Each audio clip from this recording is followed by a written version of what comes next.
Hello नमस्कार बच्चों, आप सभी का स्वागत है राजस्थली क्लासेज पर। आप सभी जो साथी है मेरे पास काफ़ी कमेंट और कॉल भी कर रहे हैं कि सर आपकी क्लास नहीं आ रही है। जून में जो एग्ज़ाम है डीईसी पेपर की, तो सभी विद्यार्थियों को बताना चाहता हूं कि जो 9 जून को एग्ज़ाम है, डीईसी फर्स्ट का पेपर है, तो आप सभी के लिए क्लासेज है। और जो विद्यार्थी ये पीडीएफ परचेज़ करना चाहते हैं, देखो लास्ट टाइम में जो दिसंबर में जो एग्ज़ाम थी 2025 में, मैंने बहुत ईजिली ये क्वेश्चन सोल्व करवाए थे और बहुत इंपॉर्टेंट महत्वपूर्ण क्वेश्चन मैंने सोल्व करवाए थे। तो अगर आप सॉल्यूशन चाहते हो, अगर आप अच्छी परसेंटेज बनाना चाहते हो, 90% प्लस या 80% प्लस बनाना चाहते हो, देखो काफ़ी बच्चे हैं मेरे पास जिन्होंने अच्छा मेरे से कंटेंट लिया और कंटेंट पढ़ा, और मैं अच्छा कंटेंट प्रोवाइड कराता हूँ। तो आप अगर ये पीडीएफ प्राप्त करना चाहते हो जिसमें 1000 से प्लस क्वेश्चन है, तो आप इजीली अपने जो एग्ज़ाम है उसमें फेल तो बिल्कुल भी नहीं होंगे। अच्छा विद्यार्थी बताना चाहूँगा कि कुछ जो विद्यार्थी हैं कि सर मुझे कुछ भी नहीं आता, तो मैं इसमें पूरा बताऊंगा किस प्रकार से आपको डीसी फर्स्ट, डीसी सेकंड और डीसी थर्ड का पेपर सॉल्व करना है। अच्छा, तो स्क्रीन पर मोबाइल नंबर दिख रहे हैं, आप व्हाट्सएप मैसेज कर लो। मिनिमम जो राशि है, मिनिमम जो पैसे आपको पे करने पड़ेंगे और आपको पीडीएफ मिल जाएगी इजीली। ओके, तो शुरू करते हैं। देखो पहला जो डीसी फर्स्ट है 9 जून को एग्ज़ाम आपकी, तो इसमें जो सिलेबस है वो है बच्चों के लिए देखभाल सेवाओं का संगठन, यानी बच्चों की केयर कैसे करें, इससे रिलेटेड ही आपके क्वेश्चंस आएंगे। तो आपको बिल्कुल भी पैनिक नहीं होना है कि सर क्वेश्चंस कैसे आएंगे, टफ क्वेश्चन तो नहीं आएंगे, हम सोल्व भी कर पाएंगे कि नहीं, क्वेश्चंस को अटैम्प्ट भी कर पाएंगे कि नहीं। तो आपको बिल्कुल भी घबराना नहीं है, क्योंकि क्वेश्चंस बिल्कुल भी ज़्यादा टफ नहीं आते। आप देखो, आप बच्चों को पढ़ाओगे तो ये एब्सोल्युटली क्या है कि बच्चों से रिलेटेड ही आपके लिए क्वेश्चन आएंगे, है ना। देखो पहला क्वेश्चन है, बच्चे खेल खेल में क्या सीखते हैं। बच्चे खेल खेल में क्या सीखते हैं, देखो बच्चे खेल खेल में क्या सीखते हैं, तो ऑप्शंस इसी प्रकार से आएंगे, तो आपको बिल्कुल भी घबराना नहीं है। देखो ऑप्शन देखो, पहला केवल शारीरिक कौशल, क्या बच्चे खेलते हैं, क्रीड़ा करते हैं तो केवल शारीरिक कौशल होता है क्या, नहीं, मानसिक भी होता है, सामाजिक भी होता है ना। क्या मानसिक, सामाजिक और भावनात्मक, ये सभी प्रकार का, यानी सर्वांगीण विकास होता है उसका, सर्वांगीण कौशल होता है। तो इजीली आप ऐसे क्वेश्चंस को अटेम्प्ट कर सकते हो। देखो मैं क्वेश्चन ज़्यादा सोल्व नहीं करा सकता, लेकिन कम प्रश्न में बता सकता हूँ कि आपका पेपर कैसे आएगा और किस प्रकार से आप क्वेश्चन को अटेम्प्ट कर सकते हो। क्लियर है। चलो नेक्स्ट क्वेश्चन है, बच्चों के लिए कौन सी परिस्थिति स्वास्थ्य के लिए हानिकारक है। अच्छा मुझे बताओ, आप ऑप्शन देखो लो एक बार, है ना।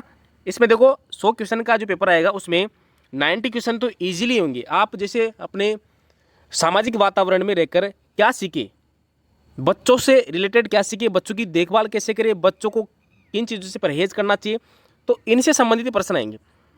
तो क्या स्वास्थ्य के लिए हानिकारक है बच्चों के लिए सुरक्षित और साफ वातावरण, ये हानिकारक क्या, बिल्कुल भी नहीं है, आराम से इसको एलिमिनेट कर सकते हो आप। क्लियर है।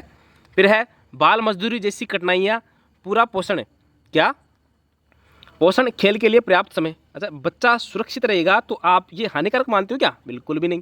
क्लियर है। बाल मजदूरी कराओगे तो ये स्वास्थ्य के लिए हानिकारक है, तो ये बी वाला करेक्ट आंसर हो गया। चलिए जी नेक्स्ट क्वेश्चन है, बच्चों के परिवार में माता पिता के अनुपस्थित होने पर किसका अधिक महत्व होता है, बताइए जी। यानी अगर माता पिता घर पर नहीं होंगे तो किसका अधिक महत्व होता है, पड़ोसी का, परिवार के अन्य सदस्यों का, शिक्षक का। अच्छा शिक्षक का तो क्या ही लेना देना भाई साहब, है ना। और पड़ोसी भी देखो, कोई करता है केयर, कोई नहीं करता। लेकिन अगर फैमिली वाले नहीं रहे, अपने पेरेंट्स नहीं रहे, तो परिवार के जो अन्य सदस्य हैं वो क्या करेंगे, बच्चों की, जो आपके बच्चे हैं, नन्हे मुन्ने बालक है, उनकी केयर करेंगे, उनकी देखभाल करेंगे। चलिए जी अगला प्रश्न है, बाल मजदूरी के तहत बच्चे किस प्रकार का काम करते हैं, बताइए जी। बाल मजदूरी के तहत किस प्रकार का काम करते हैं बच्चे, शिक्षा प्राप्त करते हैं क्या। जब बालक मजदूरी करता है नन्हा मुन्ना छोटा सा, तो शिक्षा प्राप्त बिल्कुल भी नहीं करता, व्यावसायिक और कठोर कार्य करता है। क्या कठोर कार्य उससे करवाया जाता है या कठोर कार्य वो करता है। तो आप इसके जो करेक्ट आंसर है उसमें लगा सकते हो, बी वाला हो गया। ठीक है जी। चलिए जी अगला प्रश्न है इसका, बच्चों की जिज्ञासा का सही अर्थ क्या है, यानी बच्चे में क्यूरियोसिटी होती है, तो इसका जो रियल मीनिंग है वो क्या है, अनदेखी करना, नहीं। यानी बच्चा जो बाल्यावस्था में रहता है वो जिज्ञासु रहता है, वो अलग अलग प्रश्न पूछता है। और आपके घर में भी कोई ना कोई बालक होगा, बच्चा होगा जो बाल्यावस्था में होगा और वो प्रश्न ज़्यादा करेगा, यानी जिज्ञासा उसमें ज़्यादा रहती है, तो सवाल पूछता है वो, क्या सवाल ज़्यादा पूछता है। तो बच्चों से संबंधित प्रश्न आएगा तो आपको बिल्कुल भी पैनिक नहीं होना है, ईजिली आप सोल्व कर दोगे। क्लियर है। 90% 100 में से 90 क्वेश्चन ऐसे आएंगे जो इसी प्रकार से आएंगे, 10 क्वेश्चन थोड़े कथन निष्कर्ष के आएंगे, बाकी 90 प्रश्न आप आराम से अपने जो अनुभव होता है अपने अनुभव के आधार पर कर सकते हो। क्लियर है? चलो छठा क्वेश्चन इसका, बाल्यकाल में बच्चों का मुख्य उद्देश्य क्या होता है? बताइए जी, बाल्यकाल में बच्चों का मुख्य उद्देश्य होता क्या है? खेलना और सीखना। ऑप्शन देखो, काम करना उद्देश्य होता है क्या? आप अपने बच्चों को काम कराओगे, बाल मजदूरी कराओगे क्या? बिल्कुल भी नहीं। बड़े बनने का इंतजार करना? बिल्कुल भी नहीं। घर पर रहना? नहीं। इसका बेस्ट ऑप्शन क्या है? खेलना और सीखना। क्या हो गया? खेलना और सीखना। क्लियर है? सातवां क्वेश्चन है, बाल्यकाल में बच्चों का खेल किस प्रकार का होता है?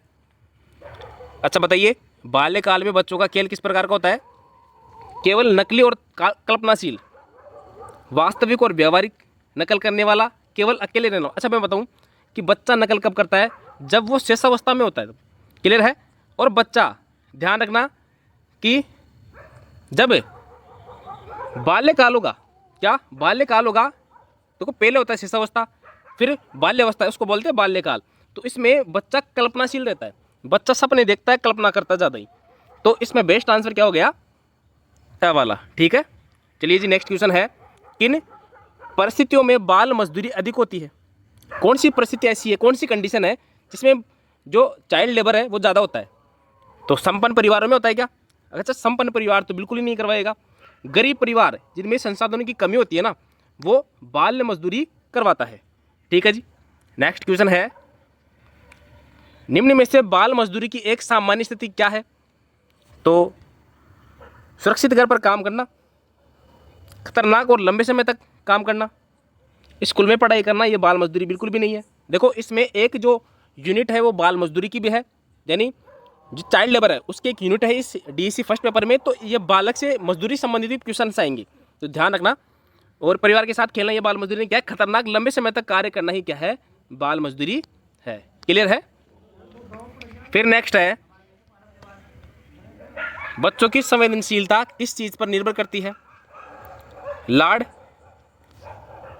जो है लाड प्यार की मात्रा पर, खेल की मात्रा पर, स्कूल की शिक्षा पर, पढ़ाई की कड़ी मेहनत पर। देखो आप सभी को पता है कि बच्चा एक सेंसिटिव कब रहता है? जब उसका लाड प्यार ज़्यादा किया जाएगा तो वो क्या रहता है? सेंसिटिव ज़्यादा रहता है। ठीक है ना? तो इस प्रकार से ये देखो अपने 10 क्वेश्चन थे, और भी क्वेश्चन है। तो इस वीडियो के माध्यम से तो मैं पढ़ा नहीं सकता, लेकिन आगे आने वाली वीडियो में आपको 100% में सॉल्यूशन करवाऊंगा। अगर आपको PDF परचेज करनी है तो आप मोबाइल जो स्क्रीन दिख रही है आपको, इस पर आपको टेक्स्ट मैसेज करना है, व्हाट्सएप मैसेज करना है। आपको 1000 प्लस जो क्वेश्चंस की PDF है वो आपको अवेलेबल हो जाएगी। Thank you.